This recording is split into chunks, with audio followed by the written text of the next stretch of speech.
오늘은요, 이제 이 동화책의 스토리를 만들기 위해서 이 마이크로소프트 코파일럿을 제대로 한번 활용을 해 보실 텐데요. 저와 함께 이제 2회차 수업 시작해 보시도록 하겠습니다. 잠시만요.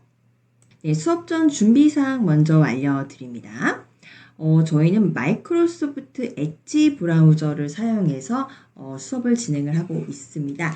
1회차에서 말씀드렸습니다만 혹시 구글 크롬을 통해서 사용을 하시는 분이라면 간혹 이제 코파일럿과 간혹 충돌이 나는 경우가 있다고 하니까요.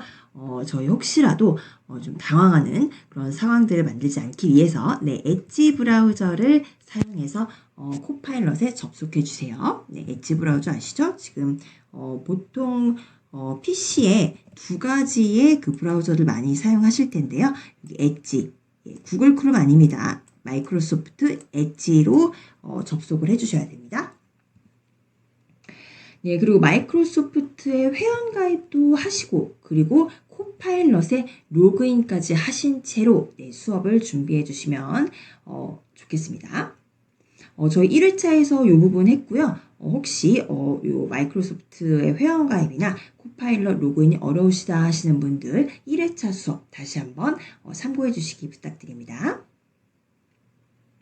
네, 그리고 실습 환경을 최적화해 주셔야 되는데요. 유튜브 강의를 스마트폰으로 들으시는 수강생 여러분들께서는요, 이제 스마트폰을 옆에 두시고 스마트폰 화면을 보시면서 직접 PC로 이제 저희 수업 진행하시면 되겠고요. 또 하나의 PC로 수업도 들으시면서 이제 실습도 같이 하시는 분들께서는요, 이제 창 조절을 좀 해주셔서요, 이제 유튜브 강의 보시는 창은 이렇게 좀 줄이셔서 왼쪽에 위치해 주시고, 그리고 인공지능, 우리 마이크로소프트 코파일럿으로 실습하시는 창은 이렇게 오른쪽에다 설치를 해주셔서 왼쪽에서 수업 들으시고 오른쪽에서 실습을 해보실 수 있도록 이렇게 실습 환경을 최적화해 주시기 바랍니다. 네, 그러면 저희 이제 마이크로소프트 코파일럿으로 한번 들어가 보도록 하겠습니다. 제가 엣지 브라우저를 이렇게 열었고요. 네, 엣지 브라우저에서 일단은 이제 1회차 수업 시간에 말씀드렸습니다만, 네, 구글로 접속을 하셔서요. 네, 크롬으로 구글을 접속하는 게 아니라요. 여기 지금 보시다시피 마이크로소프트 엣지, 요 엣지 브라우저로 구글에 접속을 하신 겁니다. 네, 그래서 여기 검색창에 코파일럿, 네, 코파일럿 이렇게 검색하시면요, 가장 첫 번째 나오는 이 마이크로소프트의 AI 요 페이지로 이동을 하시면 되겠습니다. 네, 이렇게 이동하시면 무료 버전의 코파일럿 사용해보기 이렇게 나오죠. 무료 버전의 코파일럿 사용해보기. 네, 이제 여기 클릭하셔서요. 네, 이제 여기가 이제 저희 코파일럿을 사용할 수 있는 코파일럿의 이제 홈페이지로 들어오신 겁니다. 이제 로그인 하시고요. 로그인 안 하신 분들은 이제 여기 요 계정 보시면 저는 지금 로그인을 한 상태고요. 이제 마이크로소프트 회원 가입 하실 때 이제 각자 가지고 계신 계정을 가지고 회원 가입하시고, 네, 그 계정으로 이렇게 코파일럿 이용하시면 되겠습니다. 이 코파일럿의 이제 대화창이 보이는 이 코파일럿 페이지는 저희 수업 시간에 자주 사용을 하실 거기 때문에 즐겨찾기를 해두시면 좋겠어요. 네, 즐겨찾기는 어떻게 하시냐면요. 여기 지금 엣지 창을 쓰고 계시기 때문에 여기 주소창 보이시면 이 주소창 지금 코파일럿 마이크로소프트 보이시죠? 네, 이 주소창 오른쪽 끝에 가시면은 여기 별표가 하나 나옵니다. 별표. 주소창 오른쪽 끝에 가시면 별표가 나오는데요. 이 별표를 이렇게 클릭해 주세요. 네, 별표 클릭하시면 즐겨찾기에 추가되었다고 나오죠. 네, 그래서 여기 완료. 네, 완료 이렇게 해주시면은 여기 보세요. 이제 이 주소창에 이 별표에 파란색으로 이제 표시가 되었습니다. 이 페이지는 우리가 즐겨찾기 된 페이지라는 거예요. 그래서 나중에라도 혹시 이렇게 새로운 이제 새 창을 여실 때는요, 바로 이제 이 주소창 옆에 보시면은 똑같이 이렇게 별 표시가 되어 있는데 목록처럼 별 옆에 삼선이 있는 이 아이콘이 있습니다. 네, 저희가 아까 즐겨찾기를 추가할 때 썼던 이 별표랑은 다른 거예요. 그래서 요거는 즐겨찾기를 하는 거고요. 그리고 요거는 즐겨찾기 목록. 우리가 즐겨찾기 목록을 알려주죠. 그래서 즐겨찾기 목록에 가시면 여기에 이 코파일럿이 지금 이렇게 추가된 거 보이실 거예요. 그래서 이렇게 코파일럿 그대로 클릭하시면은 이제 코파일럿을 우리가 즐겨찾기에 등록을 해 놓으시고 수업 때마다 쉽게 오실 수 있다는 겁니다. 네, 그러면요. 이제 지난 시간에 저희가 이 코파일럿과 대화를 이제 나누면서 다양한 질문들을 해보고 또 그것에 대한 답변을 얻어 보셨습니다. 그래서 지금 대화창은요, 여기 아래 보이시듯이 이제 무엇이든 물어보세요라는 대화창이 나오죠. 그래서 이 대화도 그냥 대화가 아니라 창의적인 대화, 균형 있는 대화 또는 정밀한 대화로 이렇게 우리가 선택을 해서 어떤 종류의 답변을 얻느냐에 따라서 내가 원하는 답변을 얻기 위해서는 이 코파일럿의 모드를 이렇게 선택해 줄 수가 있다고 했습니다. 지난 시간에는요, 이제 저희가 코파일럿이라는 이제 이 대화형 인공지능의 이제 서비스를 체험해 보시기 위해서 좀 일반적인 질문들을 했었어요. 그래서 이제 어떤 뉴스를 찾아본다든지 또는 뭐 오늘 날씨를 알려주세요 등등 뭐 이런 일반적인 질문을 했었는데요. 저희는 이제 오늘은 이제 우리가 동화책의 스토리를 작성을 해야 됩니다. 그래서 일단 이제 없는 것을 창조를 해야 되기 때문에 여기 보시면은 대화 스타일을 보다 창의적인 요 보라색 보다 창의적인으로 이렇게 선택을 해 주시고 이제 스토리를 작성을 해야지 혹시 이제 좀 보다 균형 있는 또는 보다 정밀한 뭐 이런 대화 스타일을 사용을 하신다면은 뭐 저도 여기에다가는 굳이 이제 해보진 않았지만 아마 좀 동화가 재미없는 이야기로 좀 심심하고 딱딱한 이야기로 나올 가능성이 있습니다. 네, 그래서 우리가 창의적인 동화를 이제 제작하기 위해서는 이제 보다 창의적인 요 대화 스타일을 선택을 할 거고요. 그리고 지금 여기서부터 잘 보셔야 돼요. 우리가 이제 동화를 만들기 위해서는 이 이제 대화창 우리가 이제 요거를 명령어를 입력을 하는 곳을 이제 프롬프트라고 하죠. 우리가 이 인공지능에게 무엇인가 작업을 수행하도록 명령하는 그 명령어를요, 우리가 바로 프롬프트라고 합니다. 그 프롬프트를 입력을 할 때 여기다 막상 그냥 동화 하나 써줘 이렇게 입력하는 것보다 나는 어떤 동화를 쓰고 싶은데 너의 도움이 필요해 라고 좀 구체적으로 적어주는 게 좋겠죠. 그래서 이 프롬프트를 제대로 작성하기 위한 요령 먼저 좀 살펴보고 가시도록 하겠습니다. 네, 제가 아까 말씀드렸다시피요. 이 프롬프트라는 거는요, 인공지능에게 일을 시키기 위한 명령어입니다.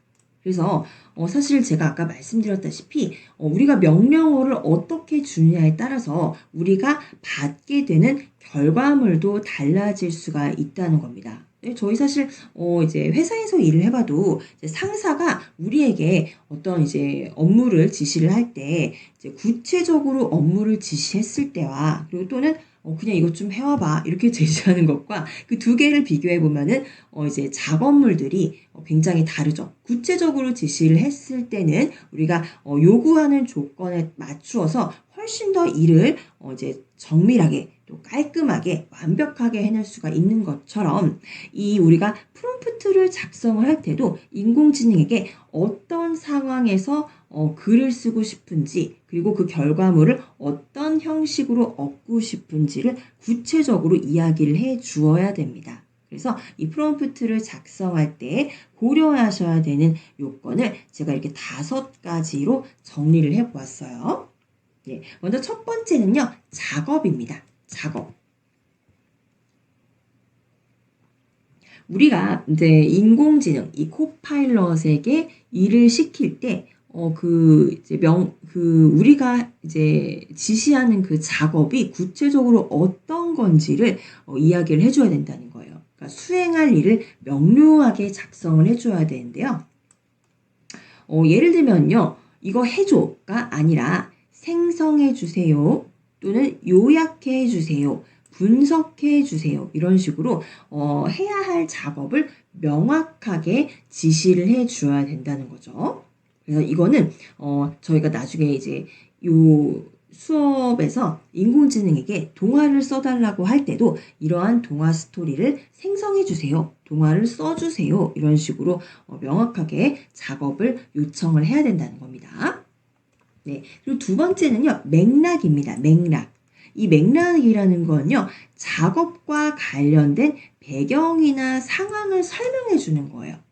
예를 들면요, 내가 뭐 다이어트를 하는데 이제 효과적인 다이어트 방법을 얻고 싶다 하면 다이어트 방법을 알려줘, 이게 아니라 나는 키가 이제 165고 몸무게가 60kg 여자인데 내가 다이어트를 하고 싶어. 예를 들면 근데 나는 무슨 음식에 알러지가 있고 이런 음식은 피해야 되고 뭐 이런 이제 생활의 패턴을 가지고 있어라고 구체적으로 나의 상황을 설명해 줘야지 이 코파일럿이 훨씬 더 상황에 맞는 그런 작업을 수행한다는 거죠. 그래서 이 맥락이라는 건요, 그런 경우는 작업이 이제 다이어트 방법을 알려줘라는 작업을 요청한다면 그 작업을 요청할 때 그 배경, 내가 이러한 상황에서 다이어트를 하려고 하는 배경을 설명을 해줘야지 이 인공지능이 우리가 원하는 답에 좀 더 가까운 답을 준다는 겁니다.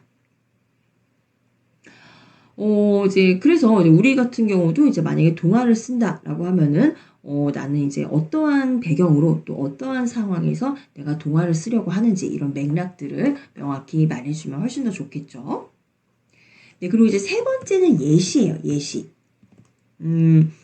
사실 이제 작업을 할 때 이제 굉장히 광범위한 상태에서 작업을 하기 때문에 우리가 이제 관련된 예시를 함께 제공해주면 훨씬 더 좋습니다. 그래서 예를 들면 우리가 뭐 보고서를 만든다고 하면 뭐 이제 표를 하나 이렇게 첨부해 주면서 이런 형태의 표를 만들어줘, 또는 좀 참고할 수 있는 그림을 주면서 이런 형태의 그림을 그려줘라고 이 코파일럿이 좀 참고할 수 있는 그런 데이터를 제시해 주면은 훨씬 더 효과적이라는 거죠.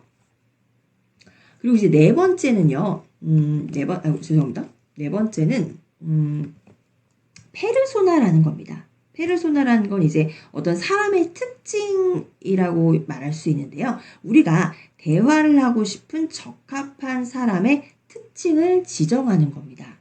그래서 예를 들면 내가 어떤 교수님에게 이제 뭐 편지를 쓰고 싶은데 당신이 교수님이라면, 코파일럿 당신이 교수님이라면 어떤 편지에 감동을 받겠습니까? 이런 식으로 이 상황에 따라서 이제 대화를 하고 싶은 사람의 이제 특징을 지정을 해준다는 겁니다. 이것도 저희가 이따 동화책 쓰기에서 함께 해보실 거예요. 그리고 다섯 번째는요, 바로 어조입니다.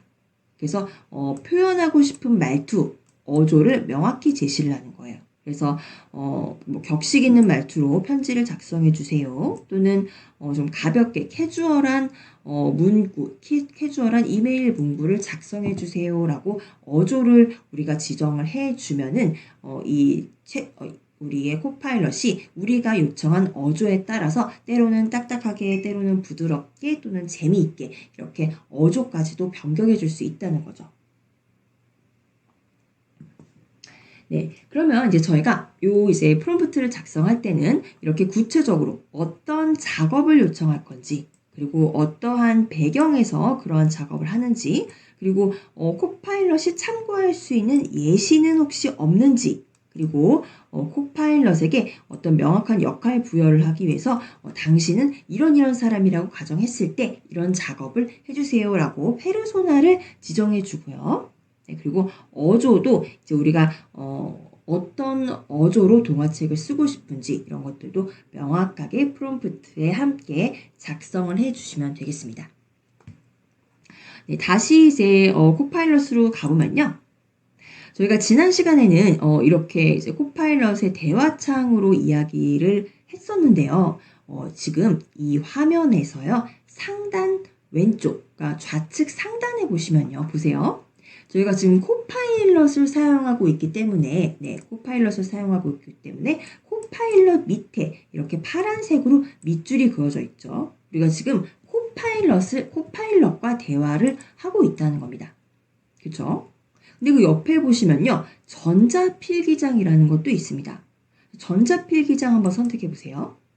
그랬더니 여기도 무슨 채팅창이 이렇게 생기는데, 그래서 지금, 여기 전자필기장 밑에 밑줄이 생겼죠. 그래서 코파일럿과 전자필기장을 우리가 뭔가 옵션처럼 이렇게 선택을 해서 사용을 할 수 있는 것 같네요. 근데 이 차이가 무엇일까요? 네, 보시면 일단 채팅창 같은 경우도 이제 코파일럿을 선택을 했을 때는 채팅창이 굉장히 간결하고 이제 작게 구성이 되어 있습니다만 우리가 전자필기장으로 갔을 때는요.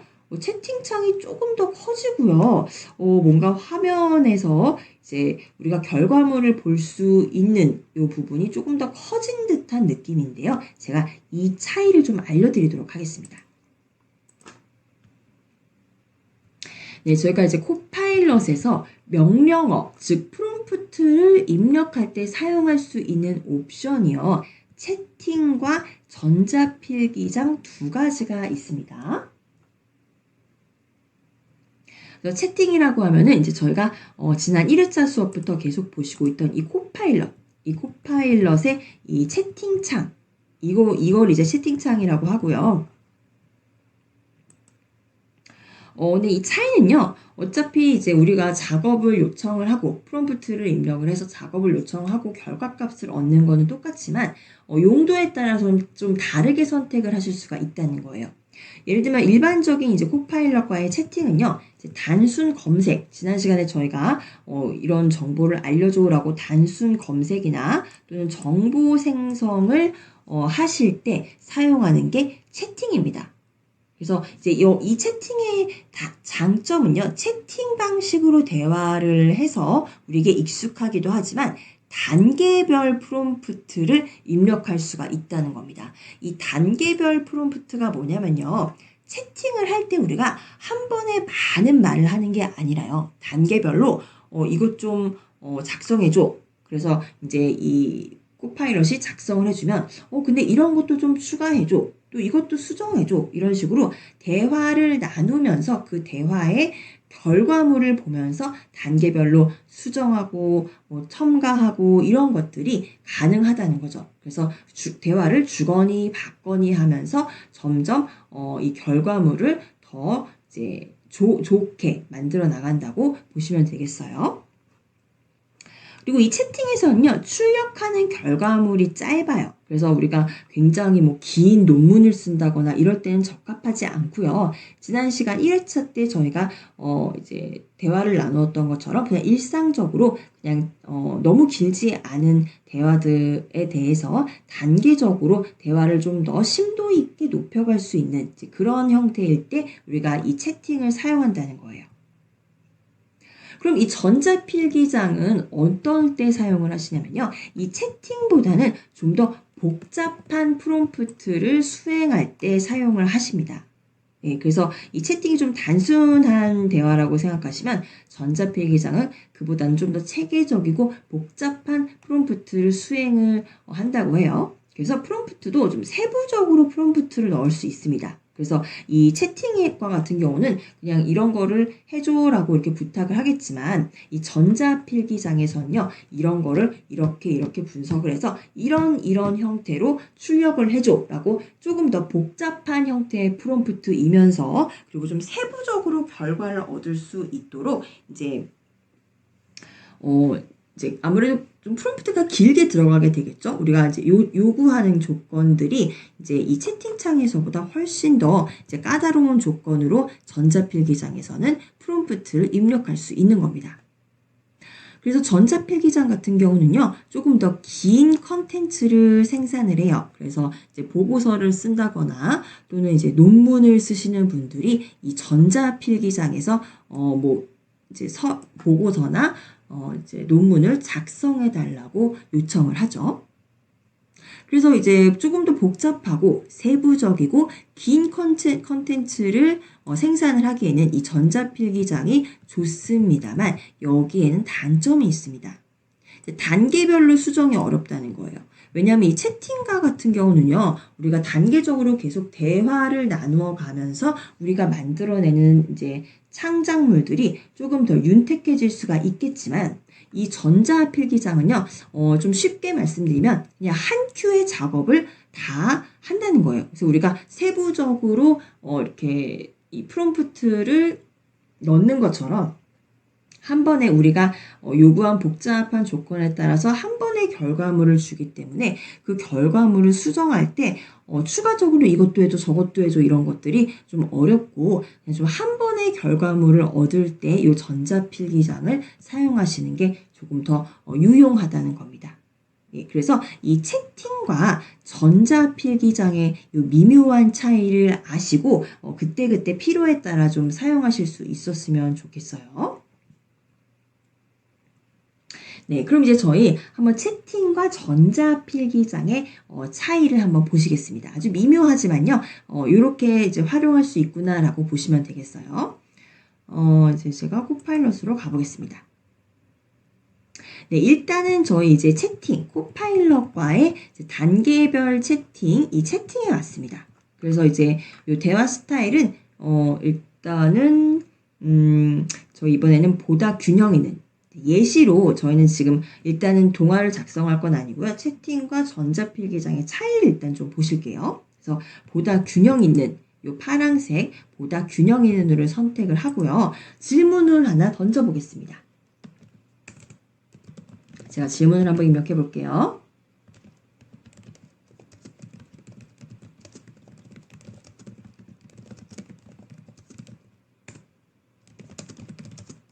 네, 좀 깁니다.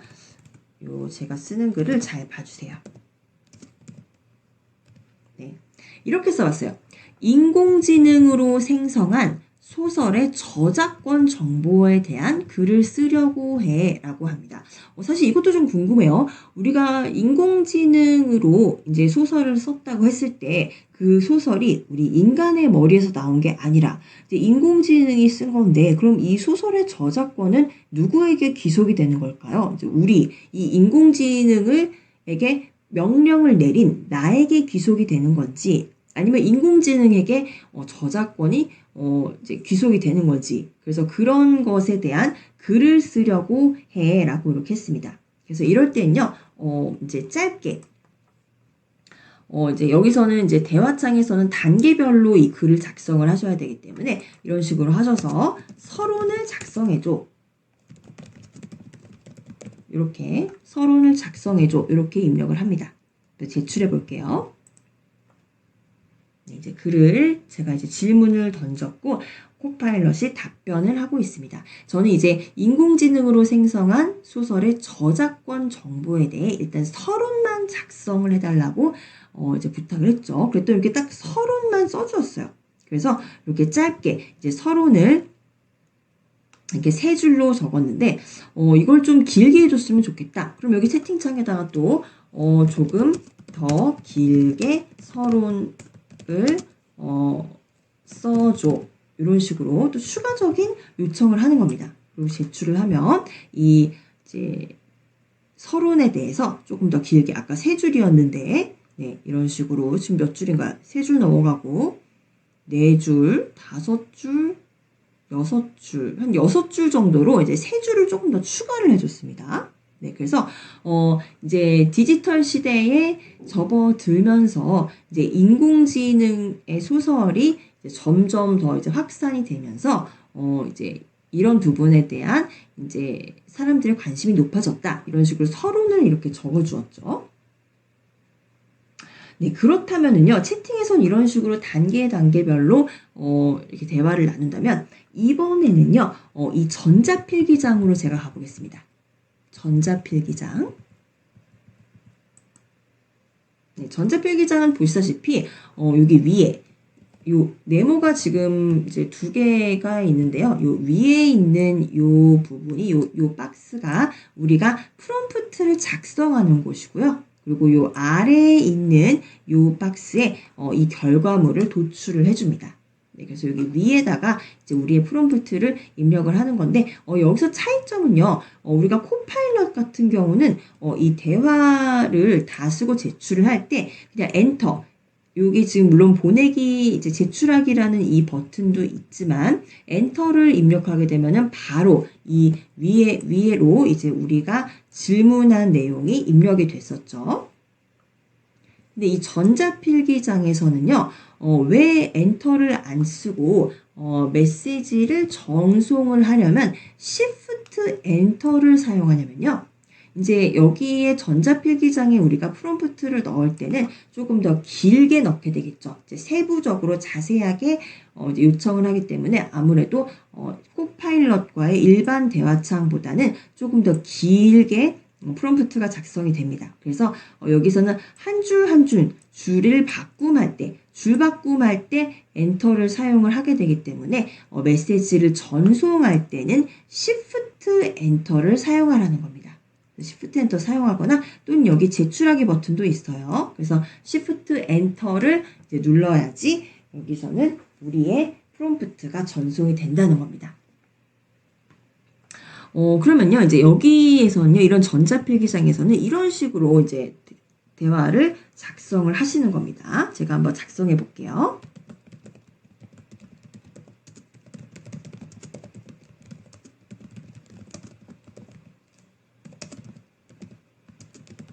이거는 이제 저희가 아까 채팅창에서 썼던 것과 동일해요. 인공지능으로 생성한 소설의 저작권 정보에 대해 글을 쓰려고 해. 여기서는 서론, 본론, 결론으로 나누어 글머리 기호로 작성하고 서론은 3줄 이내, 결론은 5줄을 넘지 않게 해줘. 이런 식으로 조금 더 복잡하고 세부적으로 프롬프트를 작성을 했습니다. 그래서 인공지능으로 생성한 소설의 저작권 정보에 대한 글을 쓰는 거는 동일하지만 여기 지금 오타가 있네요. 네. 이거를 저희가 아까 채팅창에서는 서론만 작성해줘 하고 이제 서론을 뭐 길게 해줘 이런 식으로 단계적으로 수정을 했죠. 그래서 서론이 마음에 들면은 그 다음에는 본론도 써보고 본론도 이렇게 수정해줘. 그러면 또 결론은 이렇게 본론에 맞춰서 써줘. 이런 식으로 이제 단계적으로 글을 계속 발전을 시켰지만 이 전자필기장에서는 좀 한 번에 이렇게 정리를 해서 프롬프트를 작성을 한다는 겁니다. 그래서 여기서는 서론, 본론, 결론으로 나누어 작성하는데 또 글머리 기호를 작성을 해서 서론은 3줄 이내, 결론은 5줄을 넘지 않게 해줘 라고 이렇게 결과물에 대한 형식까지도 세부적으로 지정을 해준 겁니다. 네, 그래서 여기에서는 이제 이 명령어를 제출을 할 때 Shift 엔터, 이렇게 Shift 엔터를 누르거나 또는 여기 제출하기 버튼을 누르시면 이제 아래에 이제 코파일럿이 이 결과물을 주게 됩니다. 그래서 우리가 요청한 대로 벌써 서론을 먼저 쓰고 있는 거예요. 지금 서론은 제가 나누어서 글머리 기호로 작성을 해달라 그랬죠. 그랬더니 역시나 이렇게 글머리 기호, 이 글머리 기호를 사용을 해서 서론은 3줄로 이렇게 입력을 해줬고 본론도 이렇게 입력을 해줬고 계속 이제 작성하는 중이죠. 이런 식으로 조금 더 채팅창에서보다는 전자필기장에서는 이 결과물을 조금 더 길게 작성을 해주는 경향이 있어요. 네, 그래서 이제 다 나왔는데 결론은 우리가 말한 대로 5줄을 넘게 하지 말라 그랬습니다. 근데 이게 지금 글머리 기호로 나누어져서 아마 지금 글머리 기호가 6개가 나왔는데 뭐 아마 이걸 다 합치게 되면 5줄 이내일 거예요. 네, 그래서 보시다시피 서론, 본론, 그리고 결론으로 나누어서 글머리 기호로 잘 정리를 해 주었네요. 그래서 결론은 뭐라고 합니까? 네. 여기서 보니까, 이 AI로 생성된 소설의 저작권을 인간 창작자가 등록을 해서 법적 보호를 받을 수도 있다고 하네요. 네. 근데 대부분 이제 많은 국가에서는 AI가 만든 작품은 저작권 보호를 받지 못한다고 합니다. 그래서 이제 이거는 결국은 이제 국가별로 굉장히 다르나 이제 대부분의 국가에서는 AI가 만든 작품에 대해서는 저작권을 보호받지 못한다고 하죠. 사실 이게 좀 애매하기는 해요. 그래서 이 AI가 우리가 인간이 명령을 하긴 했지만 인간의 창의성보다는 AI의 창의성이 더 많이 들어갔기 때문에 이게 누구에게 저작권을 귀속시켜야 될지 이 부분이 지금 화두가 되고 있는데 아직까지 결론은 명확하게 지금 나지 않았어요. 그래서 결론 보시면 결론에는 법적 지침과 규정의 명확화가 필요하다고 합니다. 그래서 오늘 저희가 이제 AI 인공지능 코파일럿을 통해서 동화책을 써보실 건데 오늘 이 스토리를 적었다고 해서 이거 내가 쓴 거야 라고 이렇게 이제 말하고 다니기는 좀 힘들다. 이거는 아직까지는 이제 그 저작권에 대한 경계가 모호해서 오늘 쓰시게 되는 이 작품은 아직 저작권을 주장할 수는 없다라는 거 알아두시면 되겠습니다. 모두 수고 많으셨습니다. 감사합니다.